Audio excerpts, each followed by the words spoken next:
बहुत बहुत शुक्रिया डॉक्टर उज्ज्वला सिद्दीकी साहबा। और यकीनन जो गर्ल्स हमारी जो पढ़ रही हैं, लेकिन एक बड़ा तबका हमारा नहीं भी पढ़ रहा है, कॉलेजेस नहीं जा पाता है, स्कूल छोड़ देता है या किसी और वजह से होता है। तो अभी सिराजुद्दीन साहब ने बताया आपकी उस बात पर कि कॉलेज में आकर के भी समझाने की जरूरत है। तो मैं इनके भी गुजारिश कर दूं कि इस तरह से वर्कशॉप कॉलेजेस में भी किए जाएंगे और आपके कॉलेज में भी होगा, जैसे आपने बताया कि उन बच्चों की भी ज़हन साजी और लड़कियों की भी ज़हन साजी की जाए कि शादी क्या है, उसके चैलेंजेस क्या हैं, खानदान और उस फिराजे को कैसे हमें समेट के रखना है, खाना खाने को हमें नहीं देना है।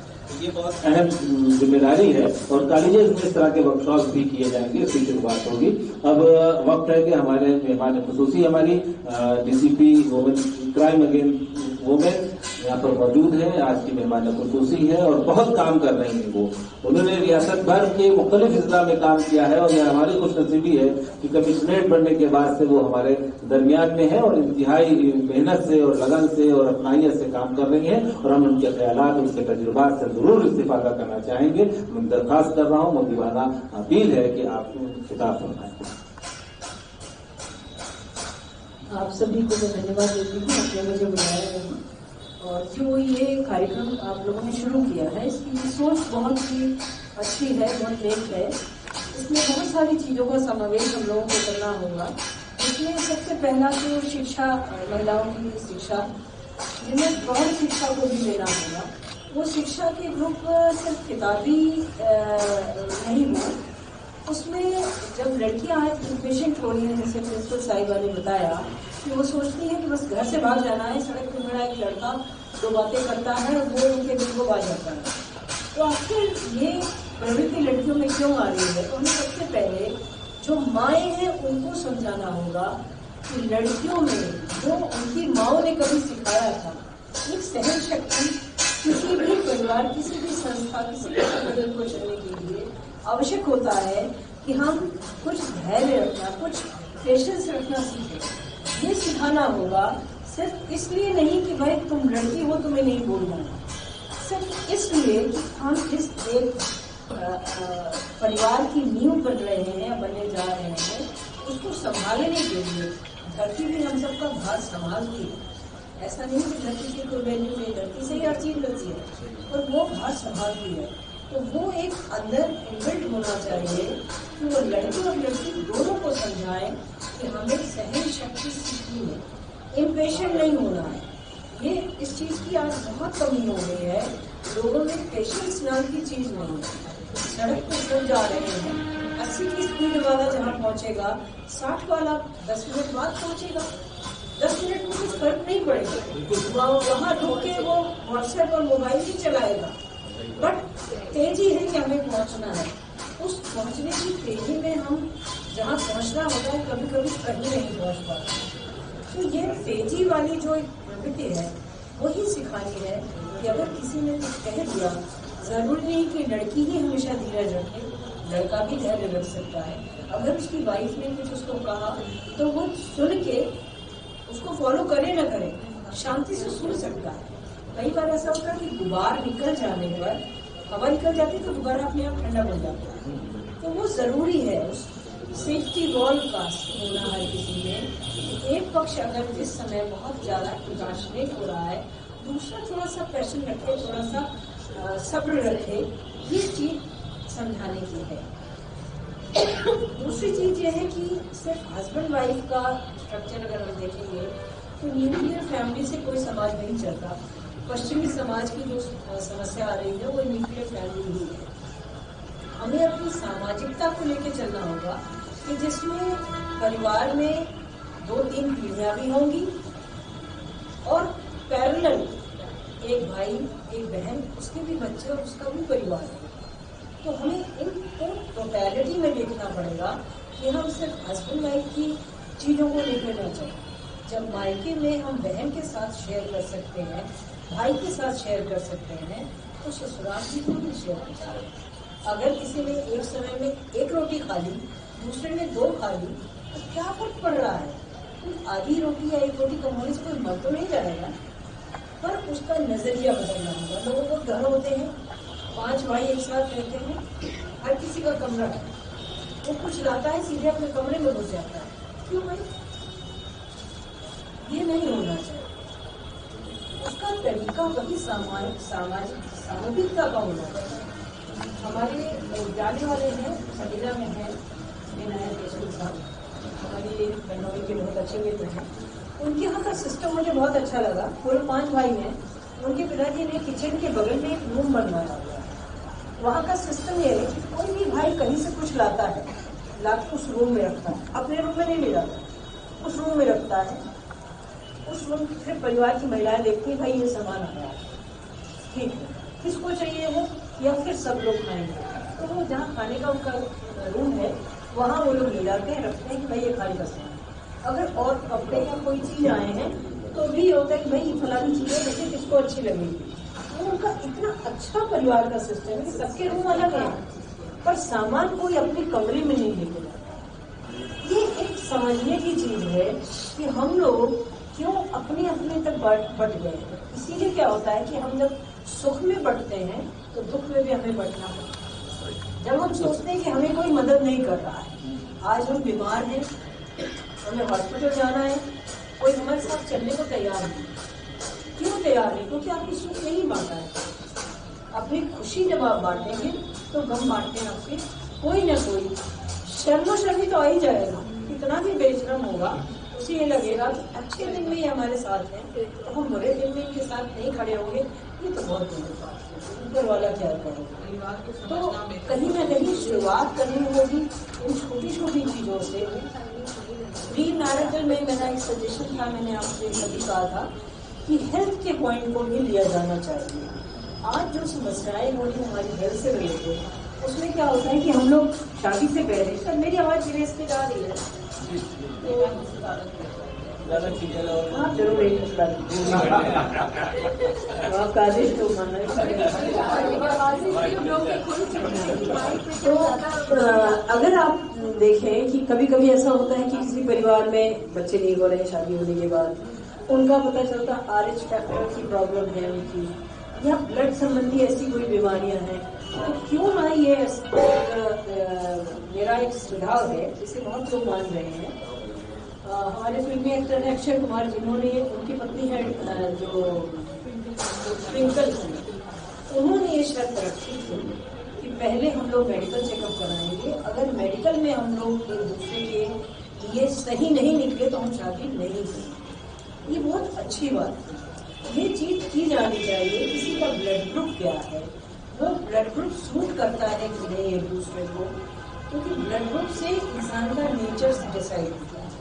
और आप जब चेकअप करेंगे किसी को कोई गंभीर बीमारी है तो उस बीमारी का इलाज भी हो सकता है, और अगर नहीं है, कई रीजन्स पे कई हमारे यहाँ प्रॉब्लम्स आते हैं। लड़के लोग लगाते हैं कि मेरा पति जो है इम्पोर्टेंट है, बुना मत। आप इसे पूरा तामझाम और फिर इस बात पे आके अगर शादी टूटती है तो लड़की का भी जीवन खराब होता है। लड़के को अगर लड़का वास्तव में सही है तो इस शौक से वो मर जाता है, वो फिर किसी के सामने जाना नहीं करता है, ना वो कहीं किसी चीज में पार्टिसिपेट करता है। कई लोग तो सुसाइड कर लेते हैं। अभी एक गोसाईगंज थाना क्षेत्र के एक लड़के ने सितंबर में सुसाइड किया, हमारे यहाँ फाइल आई थी, दोनों अलग हो गए। उस लड़की ने यही आरोप लगाया और वास्तव में लड़का नहीं था, मेडिकली अनफिट नहीं था, पर उस लड़की ने आरोप लगा दिया। उन लोगों ने सजेशन दिया कि भाई तो मेडिकल चेकअप करा, वो कराने के बजाय वो उसी दिन गया उसके पास। तो ये चीजें इसको आप लोग जरूर जाने, मेडिकल चेकअप होना और उसके अकॉर्डिंग तो उसका बेनिफिट भी मुझे लगता है परिवारों को मिलेगा। और हेल्थ कॉन्शियस होना वहीं से शुरू हो जाएगा कि जब आप अपनी शादी से पहले हेल्थ के लिए कॉन्शियस हैं। सपोज करिए कि लड़की को किसी चीज से एलर्जी है, लड़के को वही चीज पसंद है, तो हो गया तैयार उनकी लड़ाई झगड़ेगा करना। अगर आपने पहले टेस्ट करा लिया तो भाई ठीक है, करो शादी। या फिर आप तैयार हो टॉलरेट करने के लिए तो आप बाद में नहीं कह सकते तो मुझे ये बात नहीं पता। या लड़की को कोई इसी तरह की समस्या है, ये तो आ सकती है। तो ये देखा जाना चाहिए।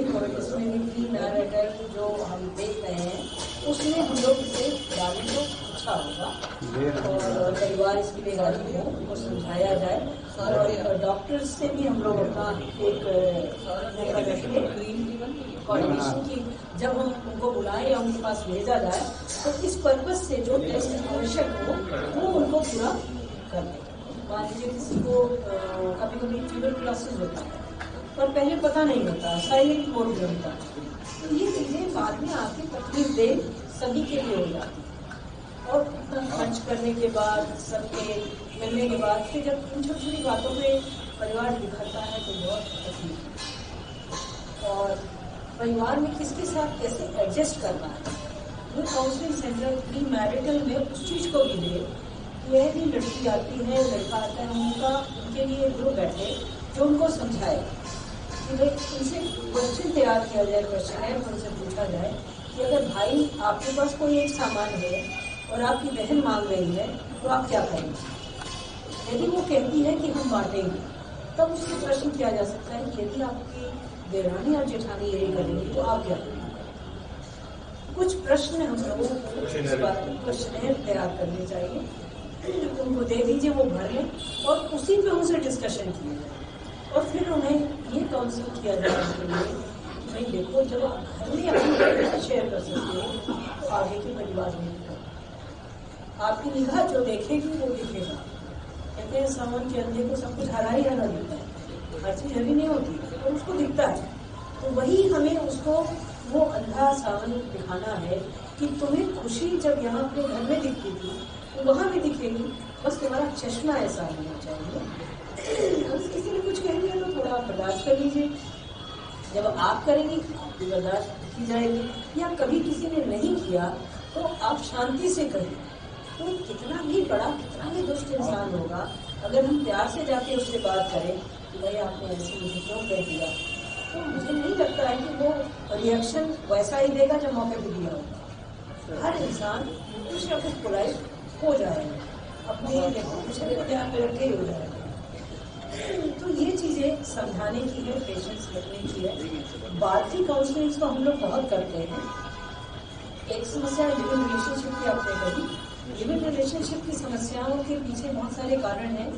वो अपने माता पिता को देखना भी है, उनकी आपस में नहीं बनी तो लोग सोचते हैं कि शादी एक ऐसा बवाल है जिसमें दो लोग हमेशा लड़ने के लिए और एक दूसरे को डिफीट देने के लिए ही इकट्ठे होते हैं।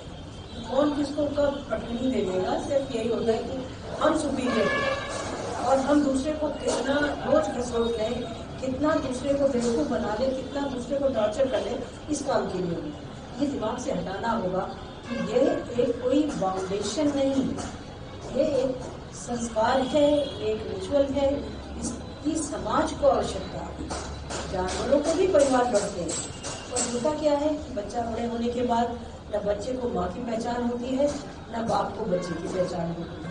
तो हम उस अराजक समाज में नहीं रह सकते, क्योंकि हम लोग दिमाग वाले एक सभ्य प्राणी हैं। हम अब उस जंगल की प्रवृत्ति से भी निकल आए, सभ्यता के दौर में बहुत आगे निकल गए हैं। तो हमने ये असभ्य हरकत नहीं करनी, ये समझाने का प्रयास हम लोगों को करना और शेयरिंग सिखानी होगी कि कैसे सबसे शेयर किया जाए। आप बातें भी शेयर करें, आप सामान भी शेयर करें। किसी ने कह दिया तो उस पर उतना ध्यान ना दें, इसीलिए ऊपर वाले ने एक मुंह और दो कान बनाए कि आप सुनिए ज्यादा और बोलिए।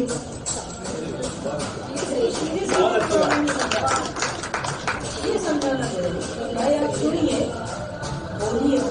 जब आप ये बैलेंस करेंगे तभी आप बैलेंस निकाल ले पाएंगे, वरना तो फिर क्या है, सड़क पर दूसरा भागता है तो पत्थर ही मारते।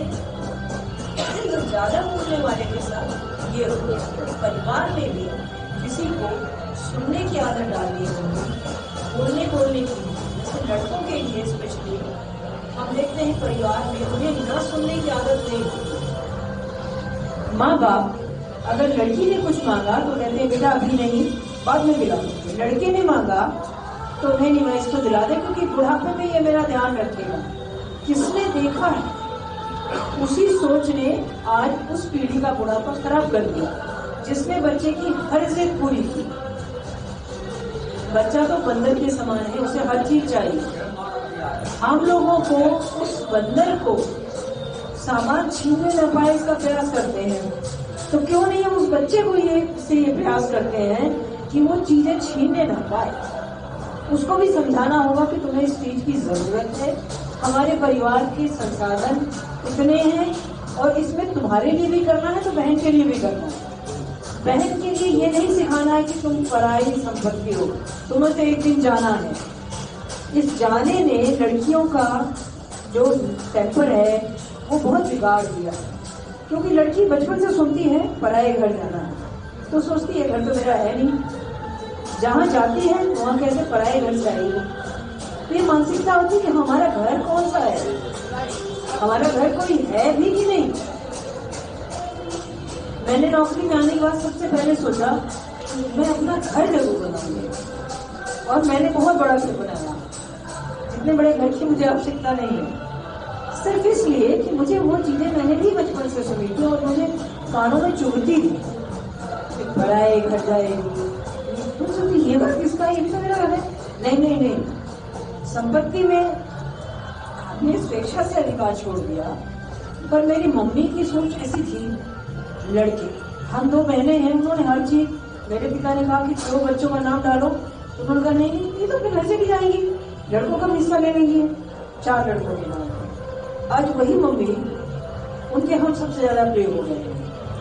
कभी भाई लोग हुआ करते थे तो मेरे पिता ने जितनी प्रॉपर्टी बनाई, मेरे पिता के जाने के बाद ज्यादातर उन लोगों ने बेच दी। अब वो पछता रही कि अगर 6 के नाम होता तो 2 हिस्सा बचा रहता। अब उनको समझ आ रही है, पर अब उनके हाथ से चिड़िया उड़ गई, कुछ कर नहीं सकती। यही चीजें उस पीढ़ी को भी समझानी है कि कभी ऐसा ना बोले जो बुरा लगे, कि लड़की अगर माँ की तकलीफ सुने तो दौड़ के आए, ना कि ये उसको याद आए कि माँ तो कहती थी घर नहीं है तुम्हारा। आज बहुत सी लड़कियां अपनी माओ को भी तवज्जो नहीं देती, कारण ये कि उनकी माँ ने ऐसी चीजें बोली है जो उनको पिंच कर रही है। तो ऐसी चीजें छोटी छोटी हमें अपने सामाजिकता के, सामाजिकरण के जो हम लोग एक प्रयास लाना चाहते हैं, ये चीजों को भी डालना होगा। परिवारों को भी बुलाना होगा, वो भी सुने, वो इस बात को सुने कि जाने अनजाने जो हम बोल देते हैं किसी के मन में घर कर जाते हैं। ऐसा कुछ ना बोले, ऐसा कुछ ना करें। अगर त्योहार है तो क्यों किसी के कपड़े अच्छे आएंगे लड़के के तो लड़की के 2nd ग्रेड हो या 3rd के क्यों। हमें सबको बराबर बांटना और सबको बराबर अपॉर्चुनिटी देनी होगी।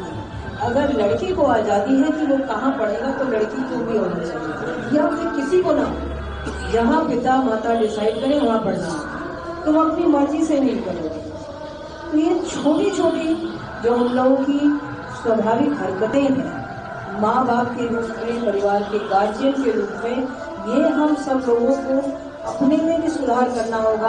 हर किसी को परिवार में अपने अपने करते हुए अपने परिवार में सुधार करते हुए अपने आसपास के जिन लोगों के लिए हम काम करना चाहते हैं उनको भी समझाना होगा कि हम हर चीज की में बराबरी की कोशिश करें।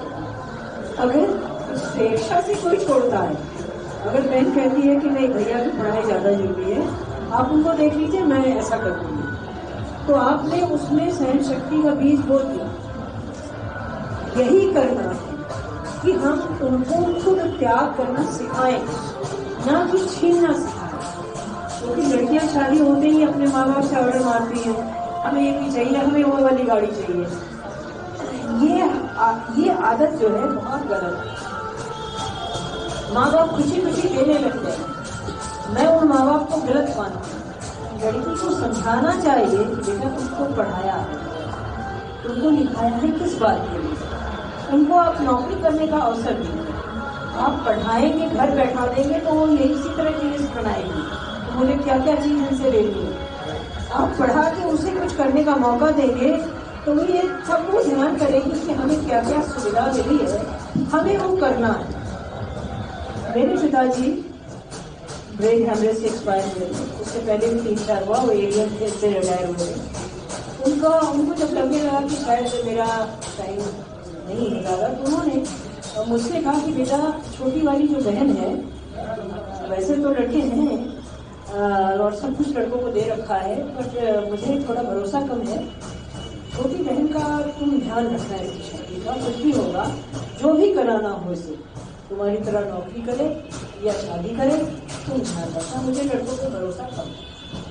मैंने कहा अरे आप कैसे बोलते रहते हैं, मेरा बेटा ये करेगा वो करेगा। पर पिताजी ने मेरे हाथ दे दिया, पिछले स्टाइल में ही हाथ छोटी बहन का मेरे हाथ में दे दिया। वो उस बात के कुछ समय बाद, मतलब सितंबर में बात नहीं हुई, नवंबर में हो जाए।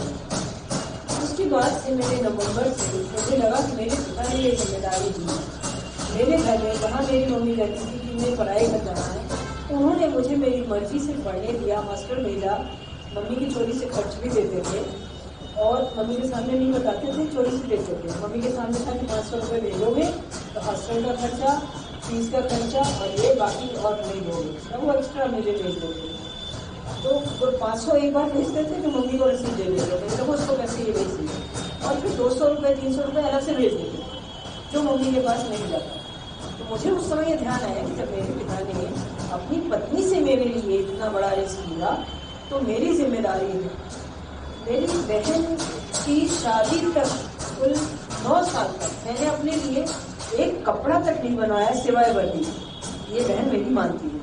और लड़कियों को जेवर ससुराल से मिलता है, हम लोगों के यहाँ जो सिस्टम से आपको मिली है, तो वो मेरे पास आती है तो कहती है मैं मैके में आई। मम्मी के यहाँ जाती है शादी के बाद कभी नहीं रुकी, एक दिन नहीं रुकी। कहती फर्स्ट तो आपने हमेशा निभाया, यहाँ कहने के लिए वो बोली। तो अगर आप लड़की के साथ करेंगे, मेरा बताने का सिर्फ अपने पढ़ाई की बात नहीं करना था, सिर्फ ये कि वो लड़की हमेशा इस बात को ध्यान में रखेगी कि मेरे पिता ने मेरे लिए क्या किया है। तो इस चीज को अगर आप आगे बढ़ाएंगे तो समाज स्वतः अपना पेशेंस लेवल भी बढ़ा लेगा और धैर्य रखना भी सीखेगा, बांटना ही सीखेगा कि कैसे बांटना है। और परिवार की दूरी तो महिला ही रहेगी, चाहे वो नौकरी करे या वो करे, क्योंकि कोई भी पुरुष औलाद पैदा नहीं कर सकता, ना उसे पाल सकता। तो इसलिए महिला को ही रहना है तो महिला ही पहली टीचर भी होगी।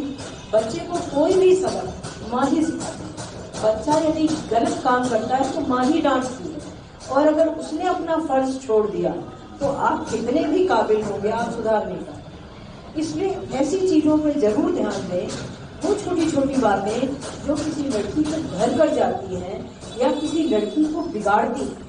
अब ऐसे भी परिवार हो रहे हैं जहां लड़कियों को भी आजादी की जगह स्वच्छंदता दी जाती है कि वो कितना उड़ रही है ये नहीं देखते। ये भी बहुत जरूरी है। लड़की को आपने मोबाइल दिया तो मोबाइल चेक करिए कि वो क्या कर, वो अनजाने में ऐसी चीजें कर जा रही है जो उसके लिए मुसीबत बन जा रही है। आज बहुत सारे लोग दिन भर में कम से कम 10 फोन आ जाते हैं, 3-4 एप्लीकेशन आ जाती हैं, तो ऑनलाइन परेशान किया जा रहा है। लड़कियां क्या करती हैं, फोटो डाल देती हैं, स्टेटस अपडेट कर देती हैं। बहुत सी जगहों पे कई लूट, कई ऐसी डकैतियां पड़ी हैं जिनमें यह खुलासा हुआ कि फेसबुक से उन बदमाशों चोरों ने लोकेशन ली। हाँ, हम सब घर से, आज हम सब फलाने जिले में अपने मामा की यहाँ शादी में जा रहे हैं और पता चल गया कि 4 दिन कोई नहीं रह गया। ये बच्चों को नहीं पता है कि लोकेशन डालने का नुकसान क्या है, बड़ों को भी बहुतों को नहीं पता। ये चीजें जाननी है और इन चीजों से बचना है। लड़कियां अपना प्रोफाइल पिक लगा देती हैं अपने, बहुत स्माइल कर रही है, बहुत सुंदर सी बन के लगा दिया उन्होंने। अब उसको उठाते हैं वहां से इस नेगेटिव सोच के लोग और उसका मिसयूज करते हैं। कभी दुश्मन बना देते हैं उनकी, कभी कुछ करते हैं। मैं जब भी जाती हूँ आपके विद्यालय कॉलेज में भी मैंने लड़कियों से कहा कि आप प्रोफाइल लगाइए तो पूरी फैमिली की लगाइए, अगले को भी पता हो परिवार कितना बड़ा है। अगर कुछ हरकत करोगे तो कहाँ रहोगे ये जान लो, और उस फोटो को निकाल के वो मिसयूज नहीं कर पाएंगे। सिंगल पिक होगी तो उसको वो इजीली कर लेगा। तो बहुत सारी चीजें हैं जिनपे आप इस एक उद्देश्य को लेकर चले। वो उद्देश्य बहुत गहरा है। ऊपर तो एक तना मतलब तना ही दिखेगा, अंदर उसकी जड़ बहुत सारी समस्याओं से घिरी हुई है। तो आपको कंप्लीट पैकेज लेकर चलना होगा, वरना ये प्रयास जो है मात्र एक शो पीस रह जाएगा। इसको पूरी तरह से करने के लिए हर पॉइंट पे ध्यान देना होगा और समाज के थोड़े थोड़े हिस्से को ही ले, हम 2, 4, 10 फैमिली को ही लेकर शुरू किया जाए। उनको हर बात बतानी होगी। हर किसी का मेडिकल चेकअप 3 साल में कम से कम एक बार अवश्य हो। आजकल ऐसी बीमारियां आ रही हैं, पहले से अगर पता ना हो किसी का ब्लड ग्रुप क्या है, अचानक कोई बीमार पड़ जाए, उसे ब्लड की जरूरत हो, फिर आप कहाँ ढूंढते करेंगे? ब्लड बैंक है पर उनकी भी लिमिटेशंस हैं, नहीं मिलता। किसी को लंग्स में प्रॉब्लम है तो कैसे आप घर में नेबुलाइजर रखिए, पंप्स रखें, होना चाहिए। अचानक प्रॉब्लम आ गई तो क्या करेंगे? हॉस्पिटल में भी नहीं मिल पाता है, मिलता भी है तो समय लग जाता है, दौड़ भाग होती है। इसलिए मेडिकल चेकअप बहुत जरूरी है। तो ये चीजें हैं जो मेरी तरफ से मुझे लग रही थी। पहले भी मैंने आप लोगों से कुछ चीजें शेयर की थी, आप आए थे हमारे ऑफिस में, और अभी भी मैं इनसे जोड़ने की बात कह रही हूँ।